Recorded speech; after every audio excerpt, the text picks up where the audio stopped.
नमस्कार, मैं हूं आशीष चित्रांशी और आप देख रहे हैं the news launcher. Mid day मुद्दा विद अशोक वानखेड़े। और शुरुआत आज एक सच्ची कहानी से। ये सच्ची घटना है।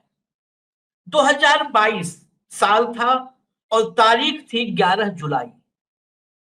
11 जुलाई को Maharashtra state power generation company limited, जिसको महाजनको बोलते हैं, उसको कोयला खनन की एक परियोजना के लिए इन्वायरमेंटल जो मंजूरी होती है, पर्यावरण मंजूरी, वो दी गई थी 11 जुलाई 2022 को।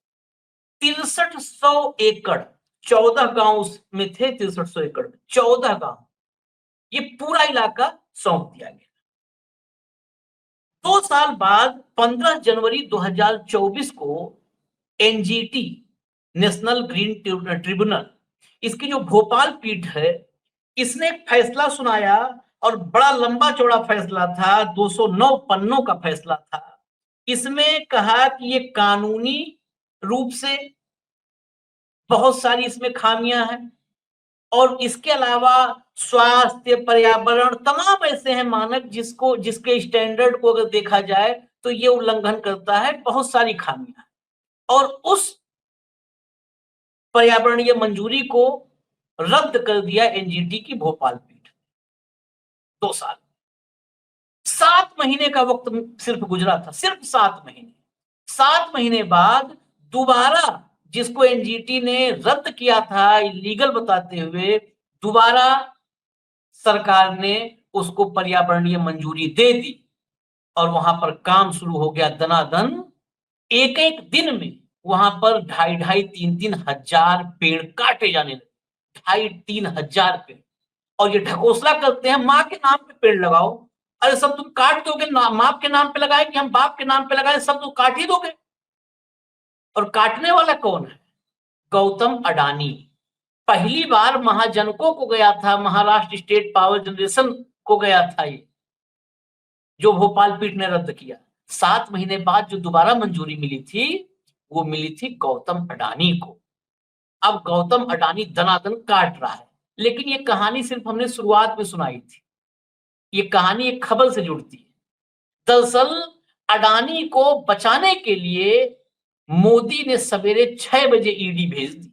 सुबह सुबह 6 बजे ईडी भेज दी।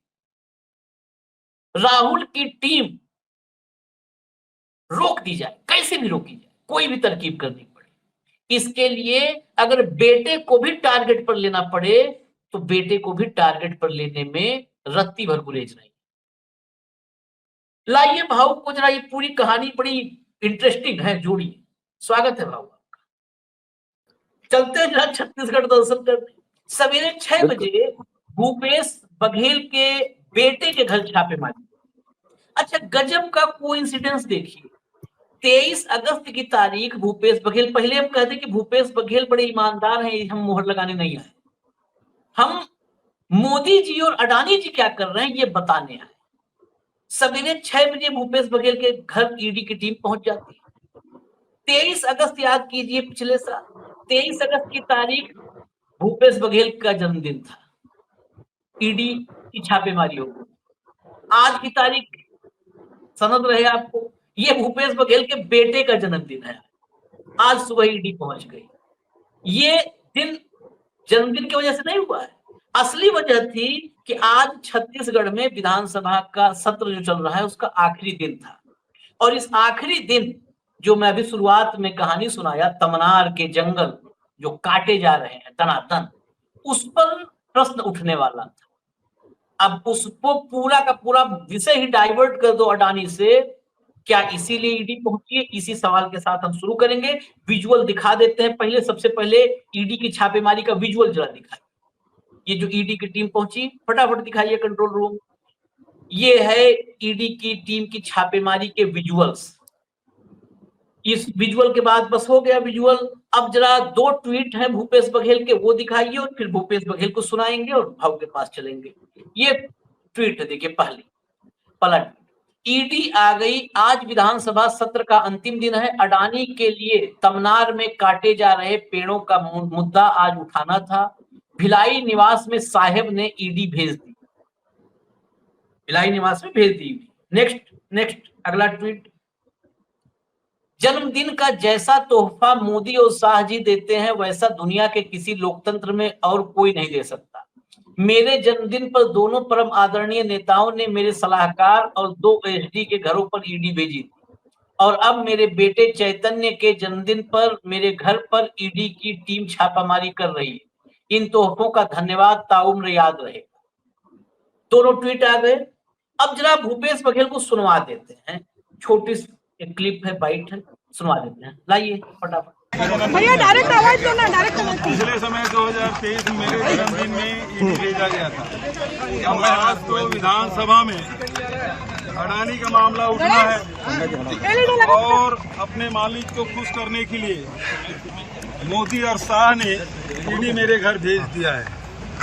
हम लोग डरने वाले नहीं हैं, न झुकने वाले हैं। ये कितना भी ताकत लगा ले, भूपेश बघेल न टूटेगा न झुकेगा। लड़ाई लड़ेंगे, ये सत्य की लड़ाई है। पूरे देश में विपक्ष के नेताओं को ये टारगेट करके रखे हैं, दबाने की कोशिश, तोड़ने की कोशिश, प्रजातंत्र की हत्या करने की कोशिश इन एजेंसियों के माध्यम से। एक तरफ बिहार में इलेक्शन कमीशन के माध्यम से मतदाताओं को काटा जा रहा है, वहाँ मेरे ही कड़ा जाएगा प्रजातंत्र की चीरहरण कर रहा है, तो दूसरे तरफ विपक्ष के नेताओं को दबाने के लिए ईडी, आईटी, सीबीआई, डीआरए का उपयोग कर रहे हैं। लेकिन अब देश की जनता जान चुकी है, समझ चुकी है। ईडी पहले भी आई है, छापा डाले, हमारे घर में 33 लाख रुपए मिला था, उसके बाद अचानक आज फिर आए हैं। इसका मतलब क्या है?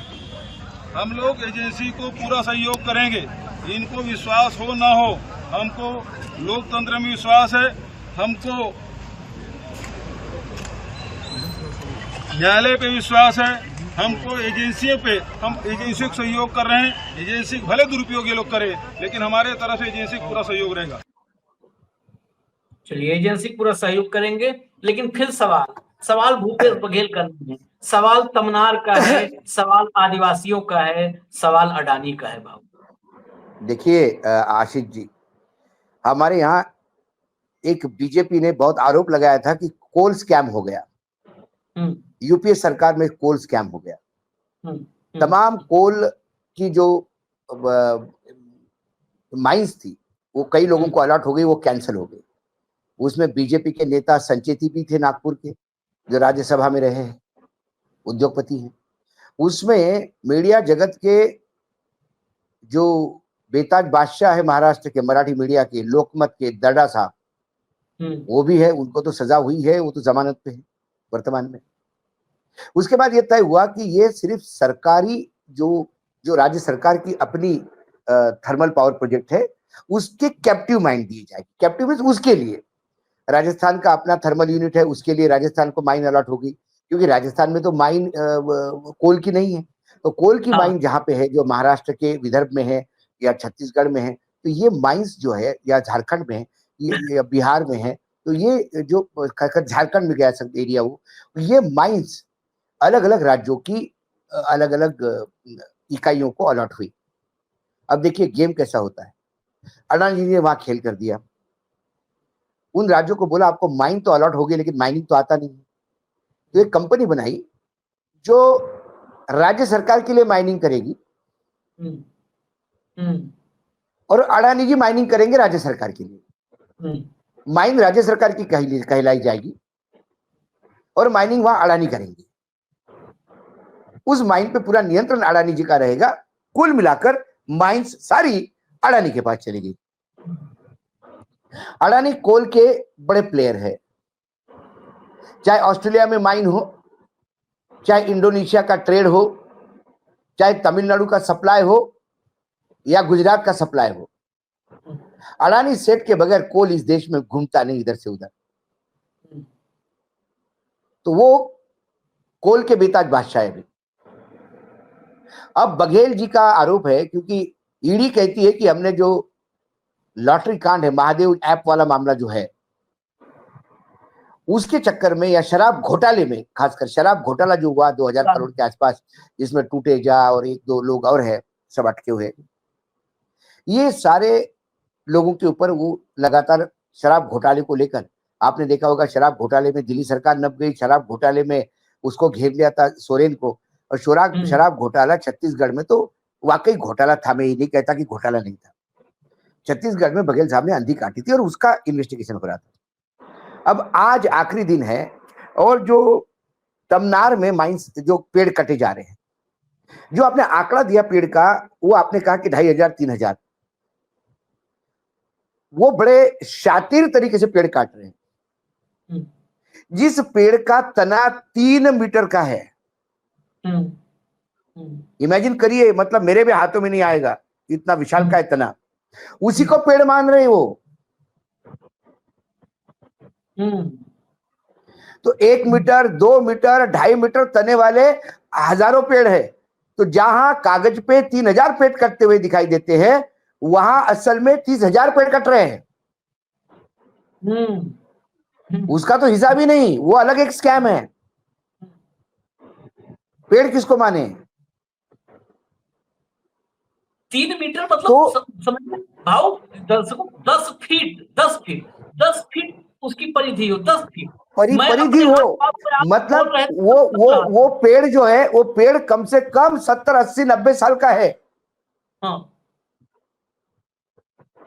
आप उसी को पेड़ मांगेंगे, बाकी पेड़ नहीं है, बाकी तो बस कचरे में आ जाता है साफ सफाई में। या आज मेरी जब कुछ फॉरेस्ट वाले से बात हुई, क्योंकि सुबह से लगे थे हम इस पे, तो ये बात है। तो असल में क्या हुआ, अब आज मैं बार बार भूपेश बघेल जी भी, देखिए आशीष जी, आज भूपेश बघेल जी प्रजातंत्र लोकतंत्र की बात कर रहे हैं। क्या हंसदेव में जब जंगल कटे तब भूपेश बघेल की सरकार नहीं थी? एकदम। क्या भूपेश बघेल ने तब पुलिस लगा के नहीं कटवाई थी?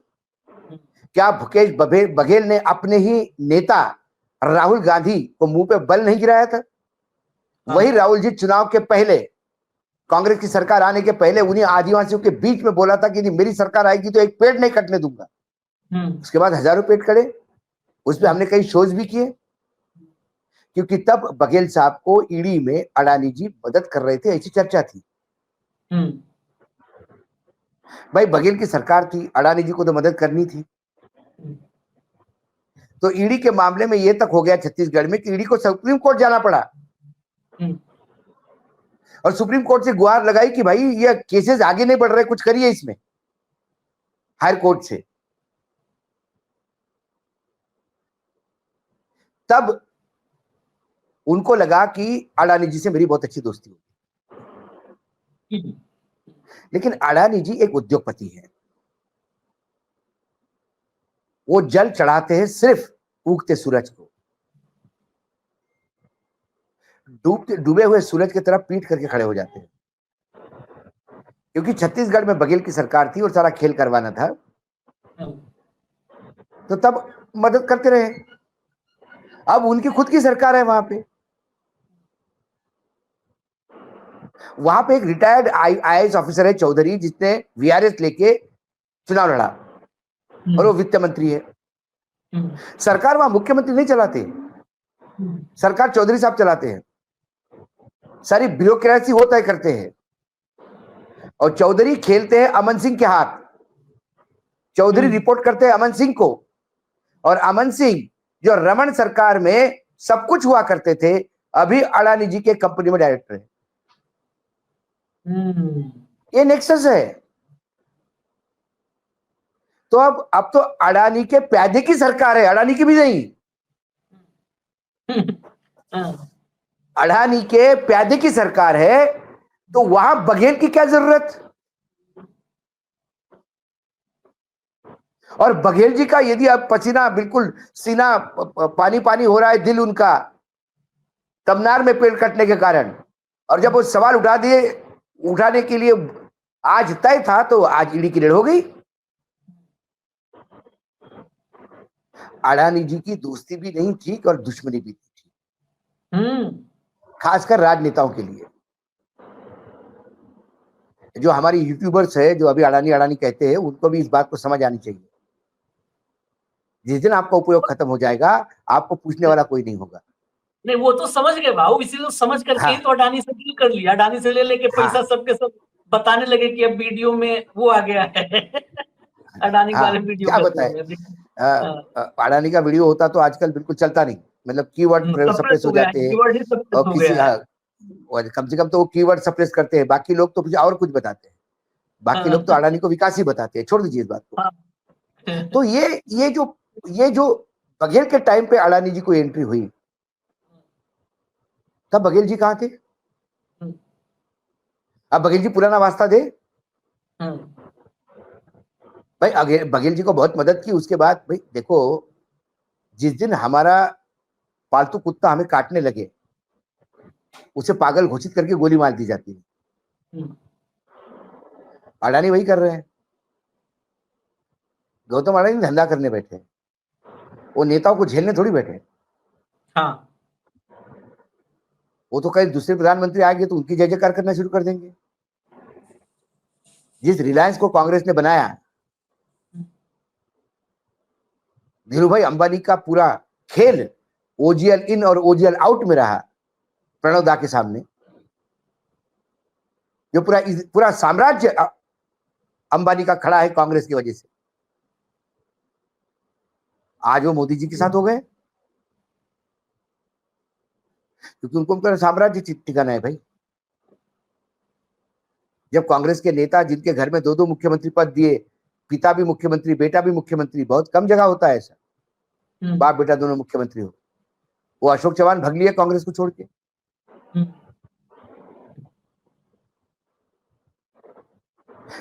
क्योंकि इनके अपने इश्यूज हैं। तो बघेल जी के यहाँ तो बार बार रेड होगी ईडी की, कुछ मिला नहीं मिला ये बात थोड़ी है। गोदी मीडिया दिखाएगा कि इतना मिला उतना मिला। कुछ दिन तो पुराने फोटोग्राफ चलेंगे, वही फोटोग्राफ पता नहीं कौन से नोट गिनते हुए इतना नोट मिला और उतना मिला। हमारा इस मामले में मीडिया बहुत एक्सपर्ट है, पुराना स्टॉक रखता है वो बिल्कुल। पूरा नोट के फोटो दिखा के पुराने बघेल जी के यहाँ इतना मिला, बघेल जी के यहाँ। अरे भाई मुझे बताओ, इतने दिन से शराब कांड का चल रहा है, कौन आदमी होगा जो अपने घर में रिकॉर्ड रखेगा? ये 10वीं फेल बच्चा भी समझ जाएगा कि भैया मेरा नाम इस स्कैंडल में आ गया है। कौन अपने घर में कैश रखेगा? कौन अपने घर में कागजात रखेगा जो इनको मिलेंगे? कोई महामूर्खी होगा। और आज तक इन्हें कागजात मिले किसके हाथ से? आज तक मैंने वही तो कहा। आपने सोरेन, अब मैं उस दिन एक पुरानी क्लिप सुन रहा था तो वो भाटिया बोल रहा था जोर जोर से, इनका देखो क्या क्या है विपक्ष का हाल। सोनिया जी जमानत पे, राहुल जी जमानत पे, केजरीवाल जेल के अंदर, सोरेन जेल के अंदर। अरे भाई सोरेन जब छूटा, हेमंत सोरेन जी को जब मिली जमानत, तब कोर्ट ने क्या कहा? जरा भाटिया तो थोड़ा वकील भी है ना सर्वोच्च न्यायालय का, वो अपने आप को सर्वोच्च न्यायालय का वकील कहता है। ये बात अलग है कि छोटे छोटे कोर्टों में उनका अच्छा सम्मान होता है, बहुत बढ़िया सम्मान हुआ था। एक अभी बीच में गए थे वो एक कोर्ट में, खूब लोगों ने दिल खोल के, हाथ खोल के सम्मान किया। तो तब उस पे जमानत पे कोई नहीं बोलता, अनिल देशमुख की जमानत पे कोई नहीं बोलता, हेमंत सोरेन की जमानत पे कोई नहीं बोलता। जो सर्वोच्च न्यायालय ने कोल स्कैंडल में जो जमानत दी अग्रवाल को, क्या कहा ईडी को? अरे भाई आप एजेंसी है, थोड़े साइंटिफिक एविडेंसेस भी लाया करो, वैज्ञानिक तरीके से जांच पड़ताल करा करो यार। कोई लिख के देता है कि आदमी ने मेरे से पैसे लिए, आप उसको उठा लेते हो बिना जांच किए। कोई भी उठ के लिख दे कि मैंने इसको पैसे दिए, ईडी उड़ा लेता है आपको। ये नया पैटर्न शुरू हो गया और ये पैटर्न बरकरार रहेगा। ऐसा थोड़ी कि ये कोई बिल्कुल पीले चावल लेके आए कि आने वाले 100 साल तक यही सत्ता में होंगे। जिस दिन बीजेपी के हाथ में केंद्र में सत्ता चली जाएगी, उस दिन क्या होगा? ऐसे एफिडेविट पे लोग उठेंगे, 13-13 महीने जेल रहेंगे। लेकिन अब जब जहां पे आप लाए चर्चा ना, मैं सोचा था कि वो आज जोड़ना पड़ेगा मुझे, आप वहां पहुंचा दे कि वाकई जोड़ना पड़ेगा। मोदी जी तो जब तक जिंदा रहेंगे तब तक सत्ता में रहेंगे। ये बेसिकली आज जो हम चर्चा कर रहे हैं, ये आज सुबह की 6 बजे की खबर है। लेकिन निशिकांत दुबे ने कल बहुत बड़ा इंडिकेशन दे दिया था कि भाई मजबूरी है, मोदी ही मजबूरी है, नहीं तो 100-150 लायक है भाजपा। और अगर फिर अडानी मजबूरी है। भाई ये देखिए, ताकत कहाँ से मैंने आई? क्या, अडानी मैं से तो आई। आपको फिर कहता हूँ, उल्टा कहता हूँ। कल ठीक है भाई, अपने आप को अविनाशी मानते हैं मोदी जी, अपने आप को नॉन बायोलॉजिकल मानते हैं, लेकिन हमें तो पता है कि वो बायोलॉजिकल है। उनके मानने से क्या होगा, निशिकांत के मानने से क्या होगा? हम तो मानते ही है ना कि भाई एक दिन तो आदमी वृद्धावस्था में आएगा। अभी आज ही रिपोर्ट आई है डोनाल्ड ट्रंप की हेल्थ की रिपोर्ट। अब उम्र हो गई, वो जो धमनियां हैं जो खून दिल को देती है वो कमजोर पड़ गई है, स्वेलिंग आ रही है। उनको तो ज्यादा हाथ मिलाने से भी हाथ में स्वेलिंग आती है, व्हाइट हाउस की रिपोर्ट है। तो मोदी जी भी वृद्धावस्था में हो जाएंगे, 100 साल जिएंगे अभी, और 25 साल रहेंगे मोदी जी, इतना ही कहेंगे ना। 25 साल के बाद तो मोदी जी जाएंगे। 25 साल के बाद इस देश से राजनीति खत्म हो जाएगी क्या? और जब मोदी जी नहीं रहेंगे तो बीजेपी शून्य पे आ जाएगी, क्योंकि बीजेपी का कोई वजूद ही नहीं है, ना इनकी कोई सोच है, ना बीजेपी का कोई प्रिंसिपल है, ना बीजेपी के पास कोई बताने के लिए है। बीजेपी के पास कुछ विकास का नाम नहीं, कुछ भी नहीं बीजेपी के पास। भारतीय जनता पार्टी जो है उसका खुद का भरोसा मोदी जी पे। तो जब मोदी जी नहीं रहेंगे तो निशिकांत दुबे बोलेगा मैं तो पहले ही बोल रहा था कि मोदी जी नहीं तो अब पार्टी खत्म, चलो कांग्रेस में चलते हैं वापस। वो तो पर्यटक है, वो तो कांग्रेस चले जाएंगे। अडानी जी फिर कांग्रेस के खैरखा होंगे, फिर पनपेंगे। क्योंकि अब हमारे राजनीतिक दल, एक समय था, ये अटल जी ने ही अपने भाषण में पार्लियामेंट में कहा था, आज उन्हें कहा था कि एक समय था कि गुंडे बदमाश नेताओं के चरण छूने आते थे, कभी किसी पुलिस स्टेशन में फोन करने के लिए बोलते थे, फिर नेता चुनाव में उनकी मदद लेने लगे, फिर गुंडों को लगने लगा कि यदि हम चुनाव इनको जितवा सकते तो हम क्यों नहीं लड़े। फिर गुंडे चुनाव लड़ने लगे और गुंडे सांसद बनने लगे, विधायक बनने लगे, गुंडे सरकार चलाने लगे। ये जैसा डिटोरिएशन उद्योगों में भी हो गया। पहले उद्योगपति चंदा देते थे, सरकारों के पीछे भागते थे कि साहब ये पॉलिसी ऐसी रहेगी तो हमारा उद्योग ऐसा रहेगा। फिर उद्योगपतियों ने इतना चंदा देना शुरू कर दिया कि राजनीतिक दल कटोरा लेके उनके सामने भीख मांगे। तब उनको समझ में आ गया कि हमारे पैसे से ये सरकार बना लेते हैं तो फिर हम ही क्यों सरकार नहीं चलाए, और फिर उद्योगपति सरकार चलाने लगे। एक समय ऐसा था कि पूरा रिलायंस डिपार्टमेंट पेट्रोलियम मंत्रालय चलाता था, पेट्रोलियम सेक्रेटरी कौन हो, रिलायंस तय करता था। उसके बाद मोदी जी आ गए तो अडानी जी आ गए। अब अडानी जी तय करते कि देश की विदेश नीति कैसी होगी, अडानी जी तय करते, क्योंकि तय करते हैं मतलब दिखता है ना। भाई अमेरिका के सामने आप क्यों पूछ हिला रहे हो, अडानी जी अटके हुए। अडानी जी जिस देश में अडानी जी का इंटरेस्ट होता है वहां बाकायदा प्रधानमंत्री जी जाते हैं, बिल्कुल स्वागत करवाते हैं और सब बात होती है। लंका में ये बोला गया कि भाई प्रधानमंत्री के कहने पे ही हमने ये कर दिया, अडानी को प्रोजेक्ट दिया। बोला गया, कीनिया में बोला ऑस्ट्रेलिया, गया, कीनिया बोला गया, बड़े बड़े बैंक्स सरकार के हिसाब से, अडानी जी के हिसाब से चलते हैं। अडानी जी का शेयर इश्यू आता था, अकेला LIC उसको उठा लेता है। अडानी जी पैसे की प्रॉब्लम में आते हैं तो पावर फाइनेंस कॉर्पोरेशन थैला खोल देता है।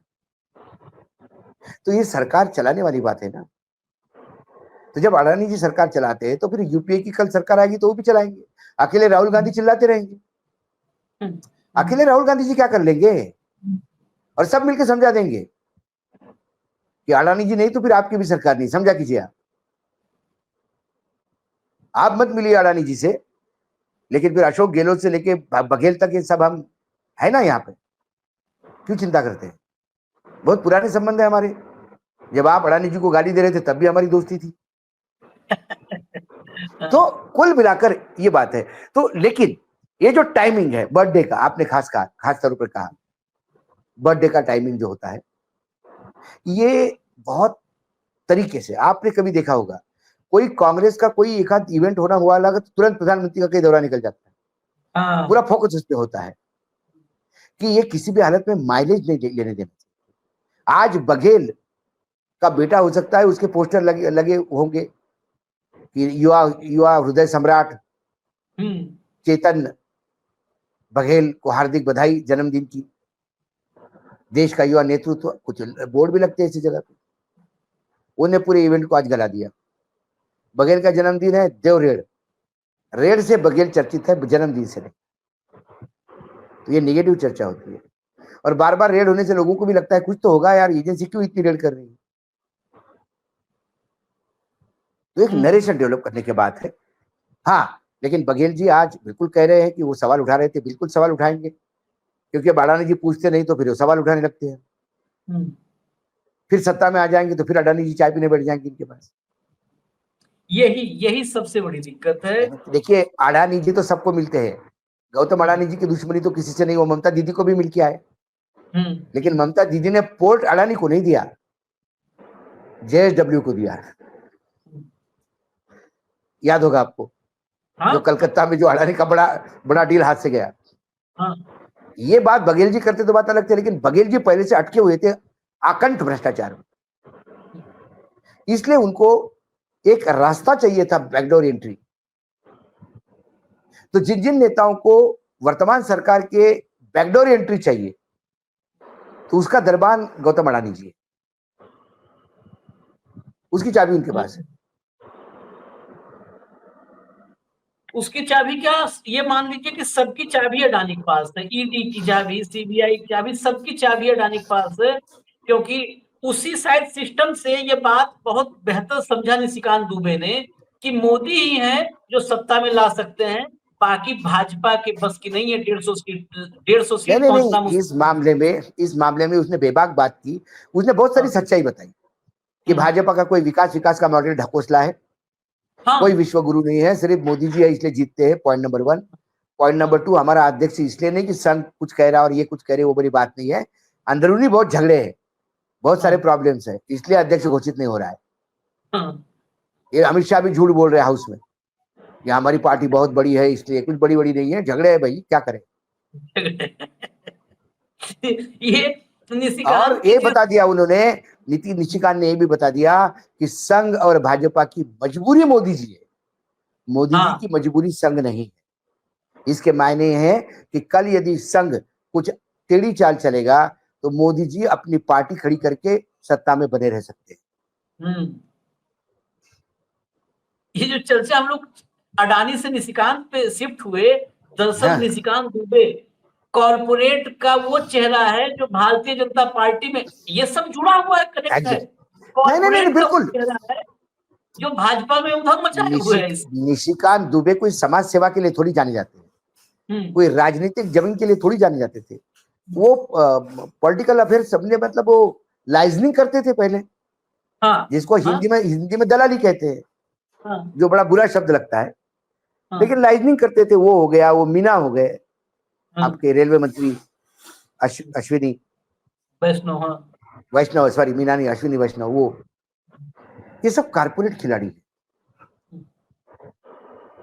बीजेपी के एक बड़े नेता को मैंने कहा कि महाराष्ट्र के चुनाव के पहले कि भाई को सह प्रभारी है महाराष्ट्र के अश्विनी वैष्णव, और वाकई बहुत मेहनत कर रहे हैं सीट वाइज।